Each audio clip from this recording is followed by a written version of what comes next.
My name is Lisa, and I should tell you that my wedding day was supposed to be the happiest day of my life. The kind of day little girls dream about: the flowers, the music, the vows whispered under a veil of sunlight. I had planned it down to the tiniest detail: ivory tablecloths, pale pink roses, soft fairy lights draped across the ceiling, beams of the old stone chapel we'd rented. When I first walked in that morning, I thought, this is it. This is the day I'll look back on when I'm gray-haired and wrinkled and smile, because it was perfect. And for a moment it was. My husband Ray looked breathtaking standing at the altar, his suit sharp against the warm glow of candles. My friends, bless them, filled the room with laughter, snapping photos and whispering to each other about how magical everything felt. The music swelled, and my heart thudded against my ribs like it might burst with joy. I remember gripping the bouquet tighter, trying to steady my hands as I walked down the aisle. Ray's eyes found mine, and in them I saw love so steady it almost blinded me. But then my gaze flickered to the right, to the section of chairs I had reserved, carefully labeled with handwritten place cards: Mom, Dad, Alina, Jolie. Empty. Every time I glanced back, the emptiness carved a deeper hole in my chest. It was more than just vacant chairs. It was a gaping wound, the absence of the people I had loved most.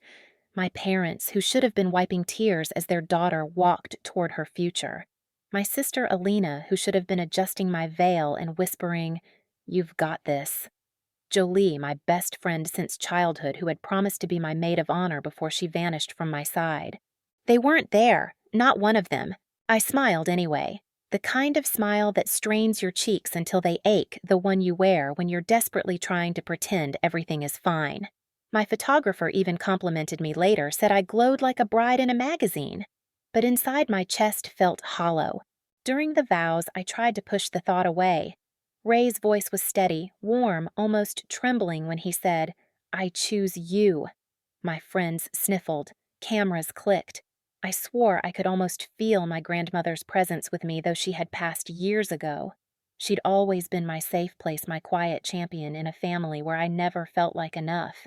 And yet, as Ray slipped the ring onto my finger, I couldn't stop picturing the other scene happening miles away.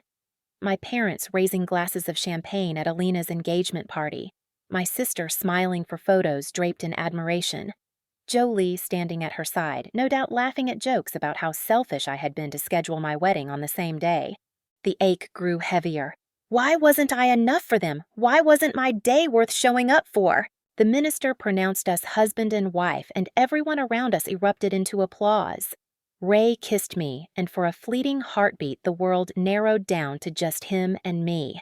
That moment at least belonged only to us. But even then, even in that bliss, my eyes darted again to the right, to those seats, cold and unoccupied. People clapped, whistled through rose petals as we walked back down the aisle. I laughed, outwardly radiant, inwardly fractured. The kind of fracture that doesn't split you in half right away, but instead runs deep beneath the surface, waiting for the right pressure to crack you open completely. Later, while guests mingled over cocktails, I found myself lingering near those empty chairs. I touched one, gently running my hand across the ribbon tied to the back, the one I had imagined my mother holding as she leaned forward to watch me. The wood was cool under my fingertips, my stomach twisted. It was then that I realized this day, no matter how beautiful, would never be untouched joy. It would always carry the shadow of abandonment. The people who were supposed to cheer the loudest had chosen to be somewhere else. With someone else. Ray appeared behind me, sliding his arm around my waist. "You okay?" he whispered. I looked up at him, forcing a smile. "Perfect," I said. And for him, maybe I could believe it for a little while. But deep down, I knew the truth. This was only the beginning of a wound that was about to be torn wide open. Because my family's betrayal didn't end with their absence. No. That night, it would unravel into something much uglier, something that would change me forever. If you want to understand why those chairs stayed empty on my wedding day, you need to know about my sister Alina. She has always been the golden child, the one my parents bragged about to neighbors, the one they compared me to whenever they thought I wasn't working hard enough, smart enough, shiny enough. Growing up, it was Alina who got the bigger bedroom, Alina who got the car on her 16th birthday, Alina whose bad grades were brushed off as just a phase while mine were treated like a personal failure. I told myself I'd stopped keeping score years ago, but when it came to the day of my wedding, the scoreboard was shoved right back in my face. 8 months before I said I do, I called my family to announce my wedding date. Everyone acted polite, at least on the surface. My mom said, "We'll see what we can do," in that distracted tone she uses when she's only half listening.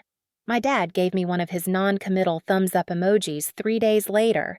It stung, but I tried not to dwell on it. After all, weddings are overwhelming for everyone. But then only 4 months later, Alina announced her engagement.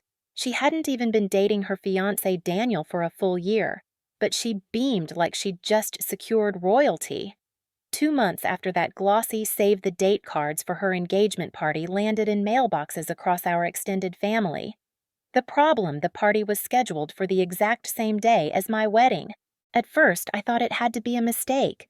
Who in their right mind would plan an engagement party on their sister's wedding day? But when I confronted Alina, she didn't flinch. "Oh, Lisa, relax," she said over the phone, her voice dripping with condescension. "It's not like your wedding is some grand spectacle. Besides, Daniel's family is flying in from Europe that weekend, so it's literally the only time we can do it. Don't make this about you." Her words burrowed under my skin like splinters. It wasn't just the date, it was the performance. Her invitations weren't just invitations. They were golden foil, thick cardstock scripted fonts, a photo of her and Daniel kissing on a rooftop at sunset. My wedding invitations had been simple, handmade, heartfelt.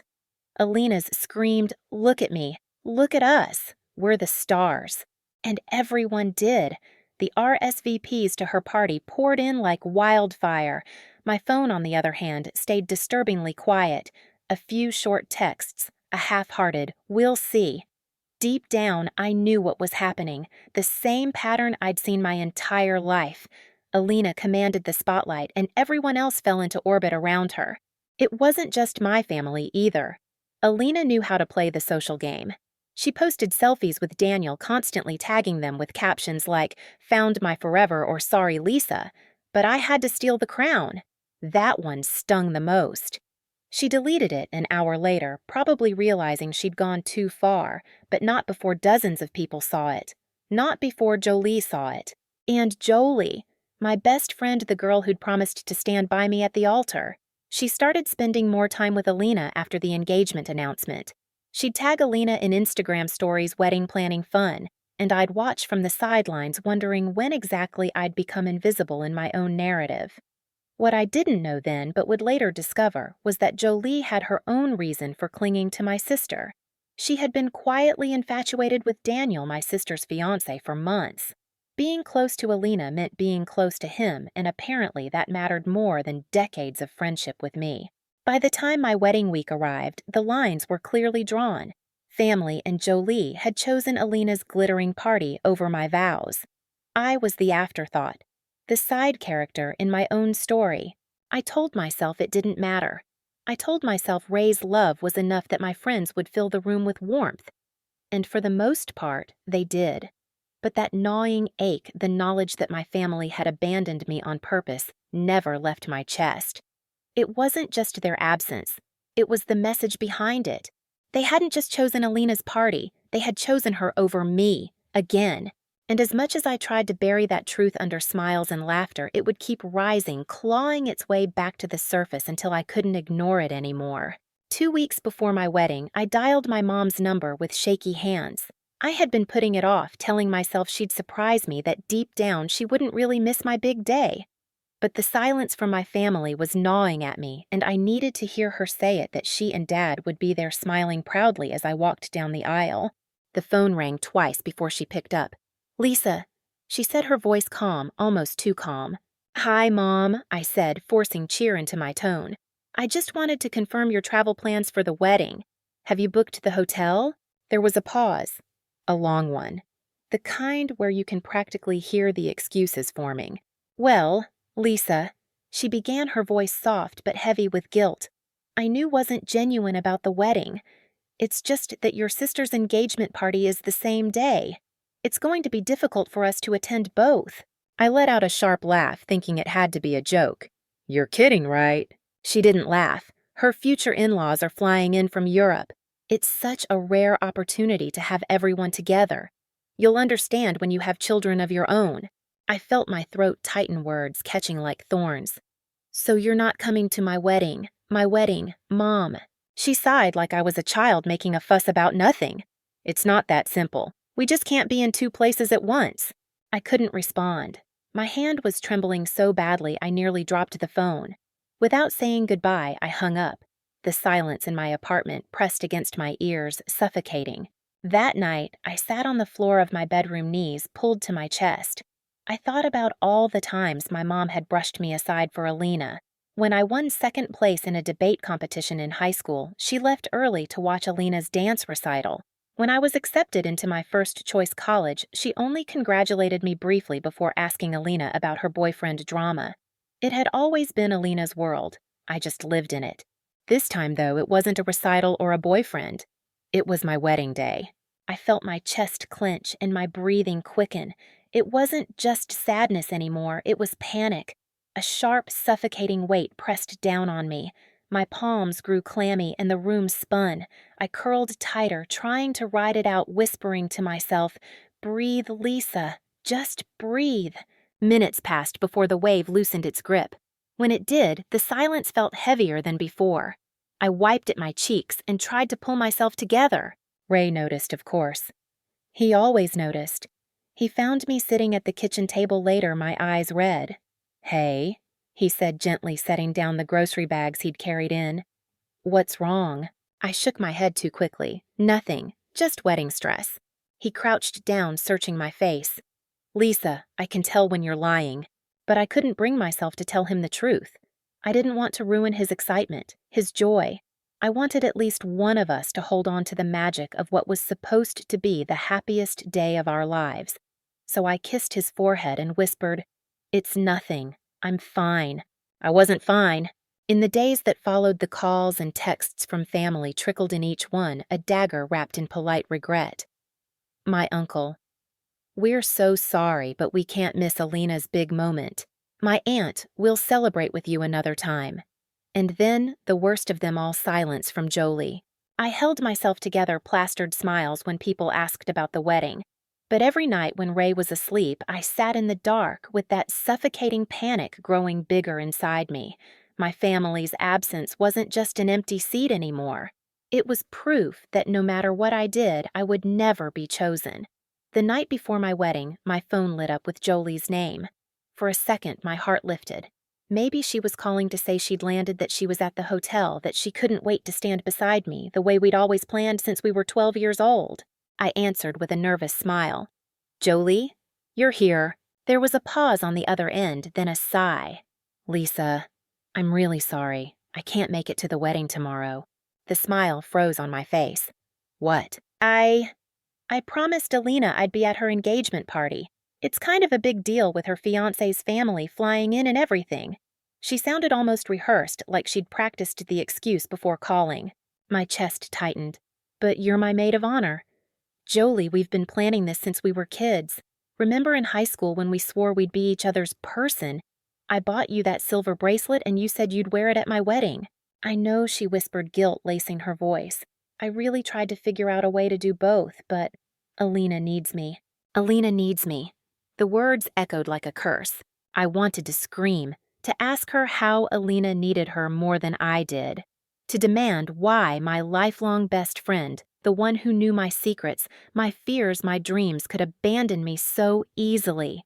But the lump in my throat wouldn't let me speak. Instead, flashes of memory flooded my mind. Jolie and I sneaking out to buy ice cream after my first breakup. Jolie holding my hand when my grandmother died, whispering that I wasn't alone. Jolie and I practicing our vows to each other in my bedroom, both of us in old bridesmaid dresses we'd thrifted just to play pretend. We had been each other's constants, or at least I thought we had. But here she was choosing Alina, and the truth. Deep down, I already knew why. I'd seen the way Jolie's eyes lingered a little too long on Daniel, my sister's fiancé, whenever we were all in the same room. I'd brushed it off as my imagination. But then she started tagging Alina in Instagram stories, wedding shopping brunch with the bride-to-be stories I was never invited to. Now it all made sense. Aligning herself with Alina wasn't just about loyalty, it was about proximity. Proximity to Daniel. Proximity to that glittering world my sister had built, the one I was forever excluded from. I swallowed hard, forcing steadiness into my voice. So, you're choosing her. Jolie was silent for a beat too long. Lisa, please don't make it sound like that. I love you, but this is just complicated. No, I said softly, though my insides felt like glass shattering. It's not complicated at all. After the call ended, I sat on the edge of my bed, staring at the empty chair where Jolie's dress hung waiting for her. The bracelet I'd given her years ago glimmered faintly on the nightstand. I picked it up, held it tightly until it dug into my palm, and then shoved it back into the drawer. That night, I didn't sleep. I lay awake, listening to the hum of the city outside my window, trying to make sense of how quickly the people I loved most had turned away from me. First my parents, then my sister, now Jolie. On the eve of my wedding, the one day I thought would unite everyone I loved, I had never felt more abandoned. The morning of my wedding dawned bright and golden, as if the universe had no idea my heart was fractured. I woke early sunlight spilling across the hotel curtains, and for a brief, fragile moment, I allowed myself to imagine it would all be okay. That maybe, just maybe, I'd look out into the chapel and see my parents smiling proudly, Jolie holding my bouquet with that mischievous grin we'd shared since childhood, and Alina. No, I couldn't even finish the thought. Instead, I pushed it all aside. I had Ray, and that was enough. It had to be. When the makeup artist brushed foundation across my cheeks, she kept saying how radiant I looked. I smiled politely, but inside I was hollow. My bridesmaids, my true friends who hadn't abandoned me, buzzed around me, adjusting my veil, making jokes, blasting music to lighten the mood. They filled the air with warmth, but there was still a draft inside me that no one else could touch. The ceremony began, and I stood at the entrance of the chapel, bouquet trembling in my hands. The music swelled, the guests rose, and there was Ray waiting at the altar, his eyes locked on mine. For a heartbeat, the ache in my chest eased. He looked at me like I was his whole world, and I realized he was mine. As I walked down the aisle, guests turned smiling, some even wiping tears. But when I reached the rows I had reserved for my family, the air seemed to thin. The white ribbons tied around those empty chairs mocked me. My chest squeezed, but I forced my lips into a smile wide and bright, the kind of smile you wear when you're on the verge of breaking. Ray's vows steadied me. He spoke with a sincerity that made my throat ache, promising to choose me every day to build a life of laughter and love. When it was my turn, I managed to keep my voice from cracking, though every word carried the weight of the people who weren't there to hear it. When the minister pronounced us husband and wife, applause erupted. Rose petals fluttered through the air, landing in my hair, sticking to my veil. I kissed Ray, and for a fleeting moment, the world was perfect. My friends clapped, the photographer snapped photos, and laughter filled the chapel. But even in that joy, my eyes kept drifting to the right, to the emptiness, to the absence that felt louder than the music. The reception was beautiful. The tables glowed under candlelight, laughter echoed, glasses clinked in celebration. My friends danced, making a spectacle on the floor, pulling Ray and me into their circle. For a while, I managed to laugh, to forget, to let myself sink into the rhythm of music and the warmth of love. But then, as Ray and I stood together to cut the cake, the phone I had tucked beside me on the table lit up. My mother's name flashed across the screen. For a second, I froze, the cake knife heavy in my hand. My breath caught. Then, another call. And another. Notifications buzzed in a relentless stream, messages, voicemails, call after call. Within minutes, the screen read 52 missed calls. The room blurred. The laughter of my friends dulled into a low hum as if I were underwater. My smile faltered, and Ray leaned closer, whispering, "What's wrong?" I couldn't answer. My mother hadn't been at my wedding, hadn't even sent a text of congratulations, and now suddenly she was desperate to reach me. The knife trembled in my hand. A dark, familiar ache pressed against my chest. The night that was supposed to be mine, the one they had already stolen from me, was about to unravel in ways I never could have imagined. I slipped out of the reception hall under the pretense of needing the restroom, but the truth was I could barely breathe. The air inside had grown heavy, suffocating with every vibration of my phone, reminding me that my mother, my absent mother, suddenly couldn't wait another second to speak to me. The night air hit me like a cold splash of water. I stepped into the courtyard behind the venue fairy lights twinkling overhead, the muffled bass of the DJ bleeding through the walls. I pulled my phone from my clutch. 52 missed calls, 19 messages, 8 voicemails. My stomach churned. Before I could press play, another name flashed across the screen. Amelia, my cousin, the only one in the family who ever bothered to slip me slivers of truth when the rest tried to paint over everything with fake smiles. With shaky hands, I answered. She didn't waste a second. "Lisa, they're talking about you," she blurted, her voice, hushed, hurried, like she was hiding in a bathroom stall. My throat tightened. "What do you mean talking about me?" "They're saying you scheduled your wedding the same day as Alina's engagement party on purpose, that you were trying to compete with her to steal attention." I froze. "That's insane. I announced my wedding date 8 months ago. She wasn't even engaged then." "I know," Amelia whispered quickly, "but your mom and dad, they're spinning it. Telling Daniel's family you're not that close to them anyway, so it makes sense no one came." My hand gripped the phone so tightly my knuckles whitened. "They're rewriting the story while it's happening," I whispered. "That's not all," Amelia said, her tone darkening. "Jolie's here too." A pit opened in my stomach. "What?" "She's been telling people she couldn't be your maid of honor because you were difficult about the guest list. Like you didn't even want her there." For a second, I couldn't breathe. Jolie, my supposed best friend, the girl I'd trusted with my entire heart, standing in that ballroom smiling beside my sister and telling complete strangers lies about me. My vision blurred with rage and disbelief. Amelia hesitated before adding, "And your mom. The reason she's calling nonstop. She says it's urgent. Something's gone wrong at the engagement party catering or flowers, I don't know. But she's telling people you need to fix it." A laugh burst from me, sharp and bitter. "Fix it. Fix her party." "After skipping my wedding." "I'm sorry," Lisa, Amelia said softly. "I just thought you should know." I pressed my hand to my forehead, the courtyard spinning. They hadn't just abandoned me. They hadn't just lied about me. They were using me. Even in my absence, I was their scapegoat, their errand girl, their villain. For years, I'd swallowed it. The favoritism, the whispers, the subtle digs. I'd played the part of the reasonable daughter, the quiet one who didn't cause waves. But standing there in my wedding dress, the muffled sounds of my own celebration behind me, I felt something shift. The ache in my chest hardened into something sharper. A new voice inside me rose calm but cold. Never again. I didn't hang up right away. I whispered a thank you to Amelia, told her to be careful, and then ended the call. My phone buzzed again immediately, another incoming call from my mother. I stared at her name, watched it light up the screen, and for the first time in my life, I pressed decline. The cool night air filled my lungs as I slid the phone back into my pocket.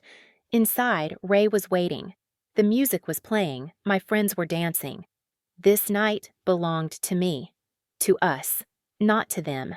But even as I walked back inside, my heart hammered with the knowledge that this was far from over.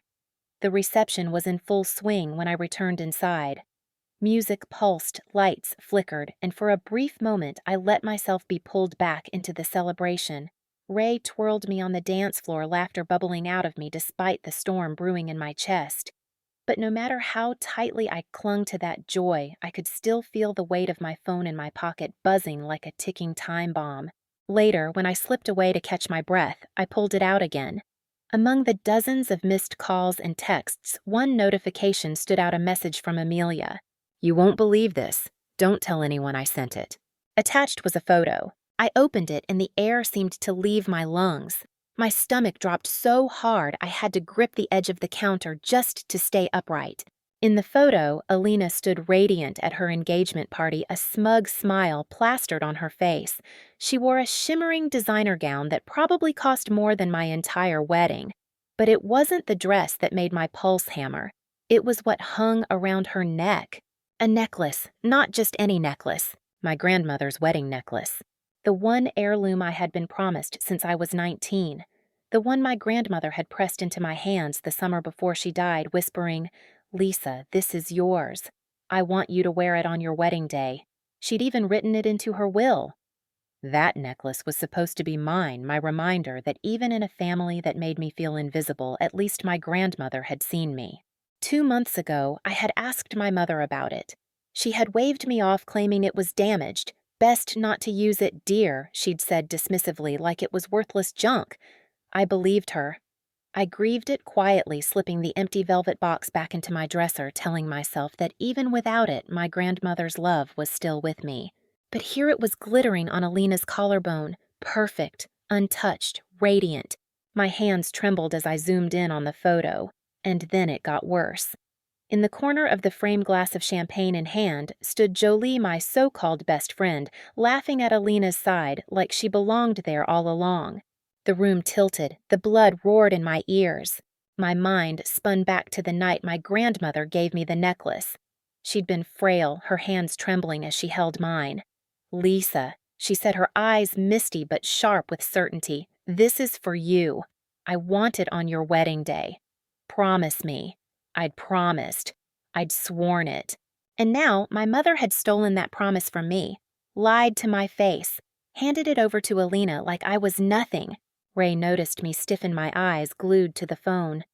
"What is it?" he asked, softly, concern etching his face. I hesitated. We had made a pact that day to focus on us, not my family's drama. But as I turned the phone toward him, showing him the photo, I saw his jaw tighten, his hand curling into a fist. "That's the necklace," he said flatly. I knotted my throat tight, the one my grandmother left for me. "Lisa," he said, voice low with anger, "that's not just disrespectful. That's theft." I wanted to cry, to scream, to collapse into his arms, but no tears came. Only a cold numbness seeped through me, spreading like frost. At that moment, I realized something terrifying and liberating all at once. This wasn't just about an empty seat at my wedding. This wasn't even about lies or gossip. This was about theft, not of jewelry, but of dignity, of memory, of promises made to me. And for the first time in my life, the hollow ache inside me hardened into something sharper, something dangerous. They thought I would swallow this betrayal like I always had. They thought I would stay quiet. But staring at that photo of my sister flaunting what was mine, I made a silent vow. This time, I won't forgive. This time, I'll make them pay. Back in the hotel suite that night, the celebration had finally wound down. Ray had fallen asleep beside me, his chest rising and falling in a steady rhythm, his arm curled protectively around my waist. The room was quiet, save for the hum of the air conditioner, but my phone, still buzzing on the nightstand, refused to let me rest. Another voicemail from my mother had come through. Against my better judgment, I pressed play. Her voice spilled out cheerful at first, then sharp. "Lisa, I don't know why you're ignoring me. Alina had a little problem tonight. The caterer overbooked, and we're short on a few things. We need you to call in a favor with that restaurant, you know. And oh, by the way, I gave her grandma's necklace so she could wear something meaningful. Don't make this a big deal. It's just a piece of jewelry. Call me back."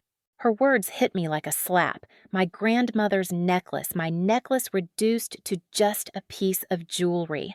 The one item my grandmother had entrusted to me personally dismissed as if it meant nothing. And the request, asking me to fix Alina's party while my own wedding was still warm in the air. I sat there frozen, staring at the phone in disbelief. My mother's voice had always had a way of slicing into me, but this time it didn't just hurt. It ignited something. A memory surfaced me at 10 years old, standing in the driveway, clutching a drawing I'd made for a school contest. I'd gotten first place, and I was beaming, waiting for her praise. But when she pulled up, Alina hopped out of the car first, showing off a new pair of ballet shoes.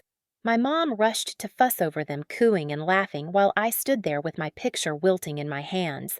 She never even asked to see it. Another memory, 16, trembling with nerves as I told her I'd gotten into a competitive summer program. She'd nodded absently, then turned to Alina to ask how her new boyfriend was treating her. Year after year, it had been the same. My achievements minimized my milestones, dismissed my pain, brushed aside. Always second to Alina. Always invisible. And now, even on my wedding day, the one day that was supposed to belong to me, she'd stolen the necklace, meant for me, lied to my face, and then had the audacity to demand that I clean up Alina's mess. Something inside me cracked. No snapped. I didn't cry. Not this time. The tears had dried up hours ago. Instead, a calmness washed over me. Cold, steady, deliberate. It felt like the moment before a storm breaks when the air is too still and the clouds too heavy. For so long, I'd told myself they didn't mean to hurt me, that maybe I was overreacting. That family came first, even when it cut me open. But sitting there in that quiet room, Ray's steady breathing beside me, my mother's voicemail ringing in my ears, I finally saw the truth. They didn't just forget me. They didn't just neglect me. They chose to betray me. Again and again. And they expected me to swallow it. But not this time. Not after everything. As I slipped the phone into the drawer, my mind began to churn, not with grief, but with calculation. For the first time, I wasn't thinking about how to earn their approval or how to soften the blow of their cruelty. I was thinking about how to make them regret underestimating me. The breaking point wasn't loud, it wasn't dramatic, it was quiet, silent even. But it was absolute. That night, lying awake in the dim light of my wedding suite, I made a promise to myself I would never again be their scapegoat, their second choice, their silent victim. They had stolen from me, lied about me, abandoned me, and soon they would learn what it meant to push me too far. The morning after the wedding, the sunlight streamed through the hotel curtains, soft and golden.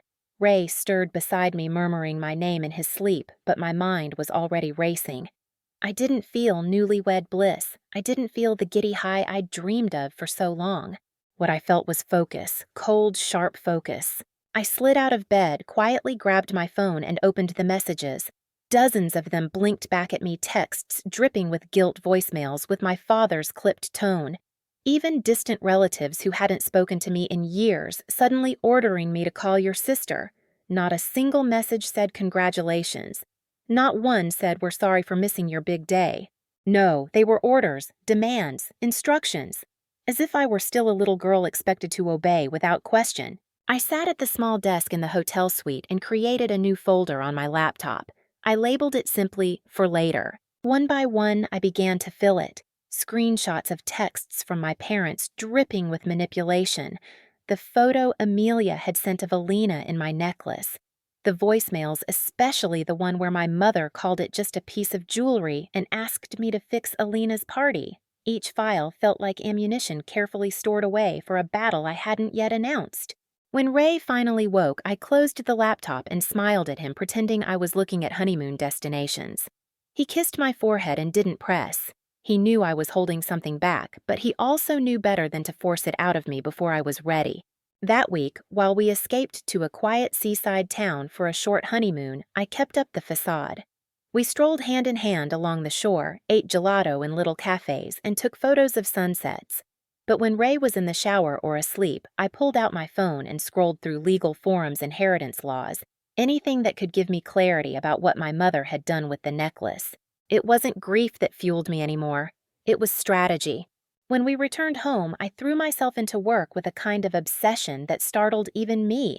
I stayed late at the office, volunteered for projects nobody else wanted, and networked like my life depended on it. Within months, I landed a massive client that boosted our department's revenue by nearly 40%. My CEO called me into his office, congratulated me, and within weeks, I was promoted to director. The raise was substantial, and instead of celebrating with shopping sprees or vacations, I invested. I had already been dabbling in real estate, but now I had the resources to buy multiple rental properties in prime neighborhoods. One deal led to another, and before I knew it, the passive income alone rivaled my salary. Ray watched me transform with quiet pride, though sometimes I caught him studying me like he could sense the fire inside me. Wasn't just ambition, it was something darker, something unfinished. At dinner one night, he asked Lisa, Are you sure you're not burning yourself out? I reached across the table, squeezed his hand, and smiled. I'm just motivated. But the truth was, every deal I closed, every new success I stacked onto my resume, felt like laying bricks in a fortress I was building against my family. They had tried to reduce me to nothing. I would become untouchable. Meanwhile, Amelia and I kept in touch. She sent me little updates about the family Alina's endless drama with wedding planning, my parents' complaints about how distant I'd become, Jolie parading around as if she hadn't betrayed me. I never replied with anger. I never defended myself. Silence became my weapon. It frustrated them more than any outburst ever could. They thought I was licking my wounds, that I had simply faded into the background like always. But in reality, I was preparing, quietly, patiently. Every receipt saved, every success earned, every connection made was part of a larger design. I wasn't going to chase their love anymore. I wasn't going to beg for their approval. I was going to make sure they never forgot what they'd done to me. And when the time came, they wouldn't just see me rise. They would watch me burn their lies to the ground. Time has a strange way of softening memories. For most people, at least. For me, though, the ache of betrayal never dulled. It simply hardened into something sharp and purposeful. Months passed after the wedding, and instead of drowning in sadness, I poured every ounce of myself into building a life so strong, so untouchable that my family's absence could no longer pierce it. My new role at the marketing firm consumed me, but in the best way. I wasn't just managing projects anymore. I was shaping campaigns that made headlines, ones that brought in clients with deep pockets and wider networks. People in the office who once dismissed me as quiet Lisa suddenly looked at me with respect, even envy. The CEO himself introduced me at a company gala as one of our brightest stars. With my promotion came a bigger salary, and I funneled it straight into investments, rental properties, stock portfolios, and even a stake in a local startup. The girl my parents once described as unambitious was suddenly pulling in income streams from places they couldn't even spell. Ray and I moved into a house on the edge of the city, modern and sunlit with wide windows that overlooked the river. We turned it into a home filled with warmth and love, the kind of love I had always craved from my family, but had finally found in Ray. We hosted dinner parties with friends weekends away with people who celebrated us instead of tearing me down. And slowly word about my success began to ripple outward. One morning, I opened my email to find a message from a journalist with a well-known business magazine. They wanted to feature me in a spread about young professionals who had achieved financial independence before 35. I said yes, of course, and before long, I was sitting in a glossy photo shoot wearing a sleek blazer answering questions about strategy, ambition, and resilience. When the issue hit newsstands, I knew my family saw it. Amelia confirmed it in a late-night call. Your mom bought 3 copies, she whispered. She said she just wanted to check if it was really you. I almost laughed. They hadn't called. They hadn't congratulated me, but they were watching. Oh, they were definitely watching. Meanwhile, Jolie tried to sneak back into my life. She sent me a message out of the blue. Hey, Lisa, I miss you. Can we grab coffee sometime? I stared at the screen, my lips curling into a bitter smile. She missed me now that the shine of being Alina's shadow had worn off. Now that I was being featured in magazines while she lingered on the edges of other people's parties. I didn't reply, because the truth was I didn't need Jolie anymore, and I certainly didn't need my parents. But silence doesn't mean forgiveness. Every day that passed, I kept adding to my for later folder. Screenshots, photos, copies of my grandmother's will, proof of every lie, every theft, every manipulation. I didn't know when or how, but I knew one thing for certain: someday I'd use it. Until then, I lived my life in a way that made their betrayal irrelevant. At charity events Ray and I attended, people saw us for who we were: successful, grounded in love. Nobody whispered about me being the difficult daughter or the jealous sister. Out here, away from the family cage, I was free to be seen finally as myself. And yet, even with all the success, even with Ray's unwavering love, the necklace haunted me. Sometimes late at night, I'd open the empty velvet box I'd kept hidden in my dresser. I'd run my fingers across the satin lining and imagine what it should have been like to wear it on my wedding day. My grandmother's words echoed in my head. This is for you, Lisa. Promise me you'll wear it. That promise had been stolen from me. but promises I was learning could be reclaimed. It was almost a year after my wedding when the email arrived. The subject line was short but heavy enough to make my pulse spike. "Thought you'd want to see this." It was from Amelia. My hands shook as I clicked the attachment. A scanned document filled my laptop screen, my grandmother's estate inventory, complete with signatures, notarizations, and all the meticulous detail of a legal record. There it was, in plain black ink. "To my granddaughter, Lisa Harper, I leave my wedding necklace to be worn by her on the day of her marriage." And then, at the very bottom, another line.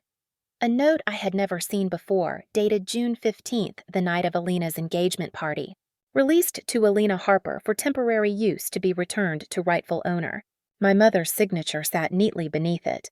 For a moment, I couldn't breathe. My eyes burned as I leaned closer to the screen, rereading the words again and again, making sure I wasn't imagining it. Temporary use. Not a gift, not a transfer. Temporary. It meant everything my mother had told me, that the necklace was damaged, that it wasn't mine to worry about, wasn't just a lie. It was a deliberate theft. She had knowingly violated my grandmother's will. My heart pounded, not with grief this time, but with triumph. Finally, I had something more than memories and screenshots. I had proof.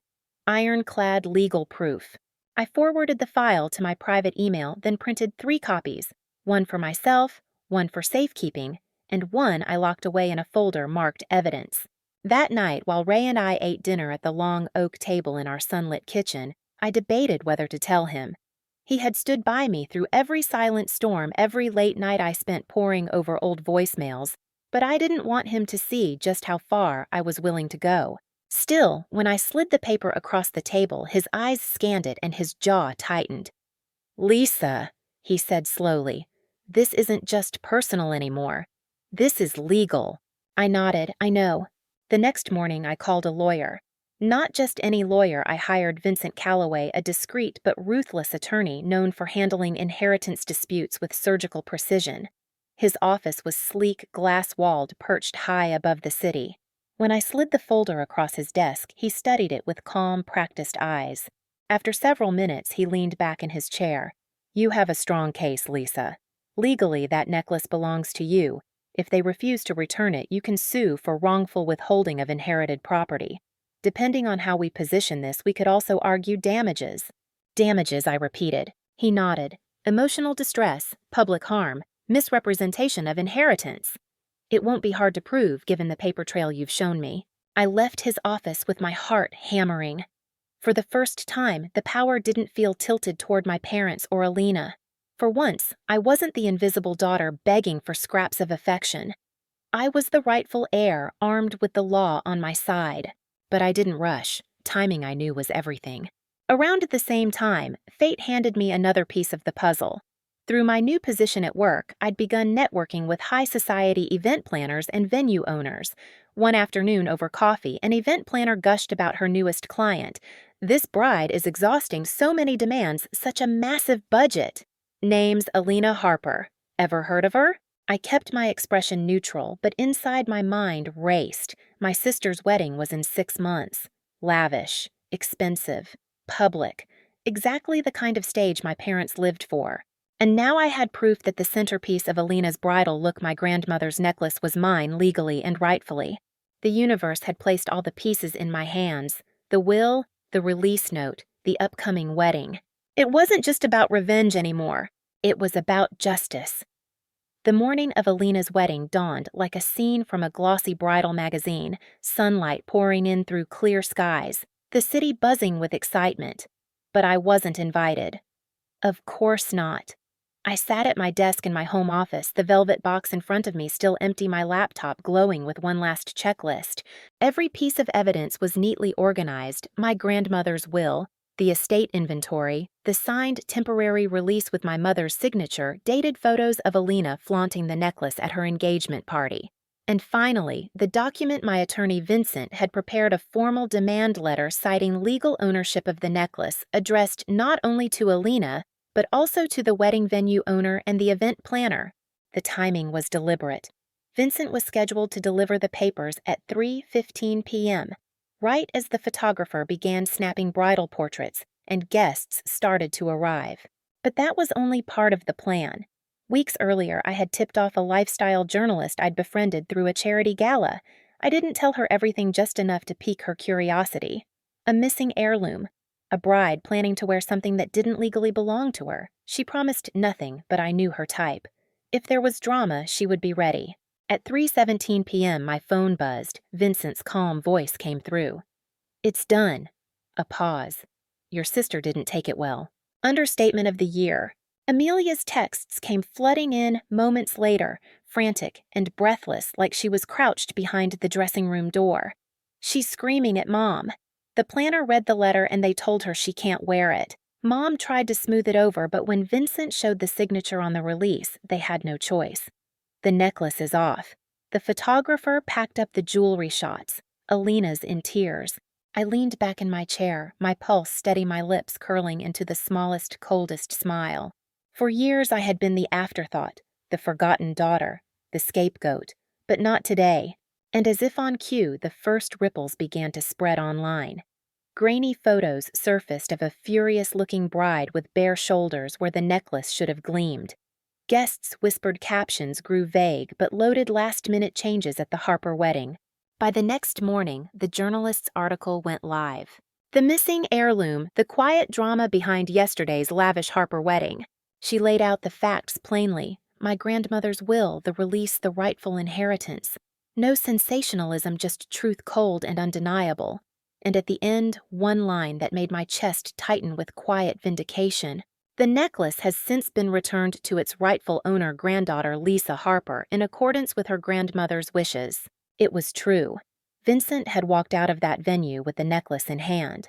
And when he delivered it to me later that night, resting in its velvet box, I ran my fingers over the familiar gold and diamond glint and felt something I hadn't felt in years. Peace. But for my family, peace was the last thing they found. By the end of the week, the whispers had turned into full-on gossip. Alina's in-laws were livid, humiliated that such a scandal had erupted at what was supposed to be a pristine society wedding. The whispers of the necklace followed them everywhere, in church pews, in charity fundraisers, even at the country club my parents used to parade through. Jolie didn't escape unscathed either.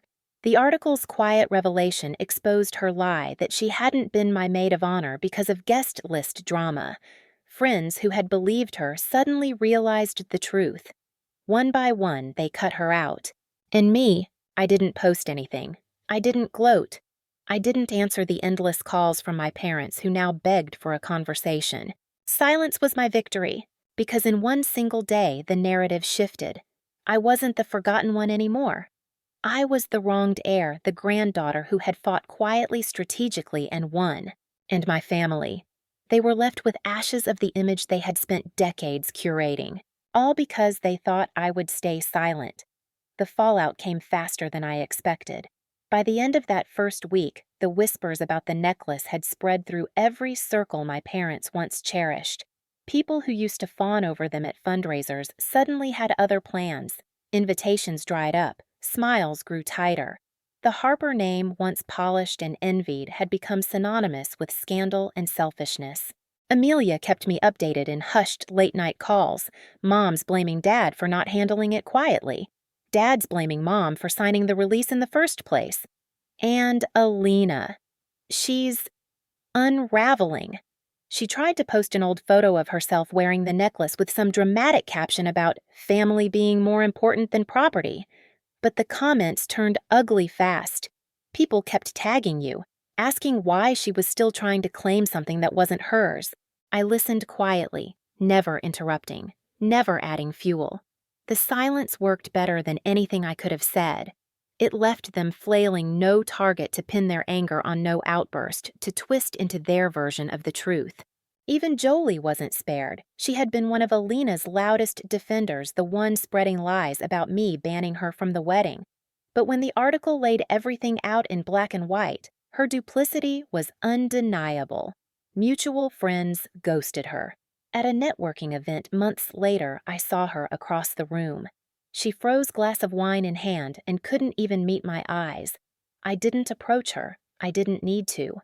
The necklace stayed with me locked safely in the velvet box where it had always belonged. But it was no longer just an heirloom. It was a symbol, a reminder that I didn't need to play by their rules anymore, that I didn't need their approval, their validation, or their twisted narratives to define me. My parents tried, of course. The calls became daily, then frantic. My father left one voicemail with his voice sharp as ever. "Lisa, you're being childish. Ignoring your family is not what mature people do." I deleted it without listening to the rest. Because the truth was, I wasn't ignoring my family. I was done with them. I never spoke to my parents again, not out of spite, but out of clarity. They had made their choice the day they skipped my wedding. All I had done was make sure the world saw it for what it was. 1 year later, on my anniversary with Ray, we went out to dinner at a quiet corner restaurant in the city. The table was set with candles the night alive, with the soft hum of jazz. For the first time, I wore the necklace. The gold caught the candlelight diamonds sparkling like fire against my collarbone. Ray's eyes softened when he saw it.